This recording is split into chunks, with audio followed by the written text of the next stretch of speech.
Sobrang busy lang ako kahapon, wala akong upload. Kahit sa YouTube ko at saka sa Facebook, wala akong upload. So, naisipan ko na sabi ko kaya, bakit kaya hindi ako makapag-upload araw-araw sa sobrang busy ko?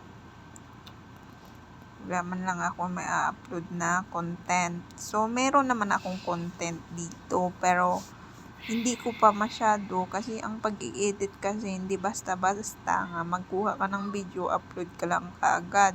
So, kailangan mo rin i-edit.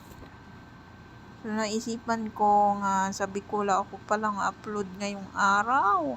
Kahapon, wala din akong upload. So, sabi ko, wala na, paano ito magkikita yung mga video natin kung wala tayong upload, no? Dapat consistent tayo palagi mag-upload tayo ng video. So, minsan kasi, nagsasabi yung iba na wala namang kwenta yung video niya. Tapos, sagi ka upload, walang kwenta. Ano kaya makukuha ng mga bata sa kanya? Yun ang nasabi ng iba. So, hindi bali na walang kwenta sa paningin nila. Huwag mo nang atupagin yung mga salita nila. Hayaan mo na lang sila. Go, basta importante, go ka lang palagi.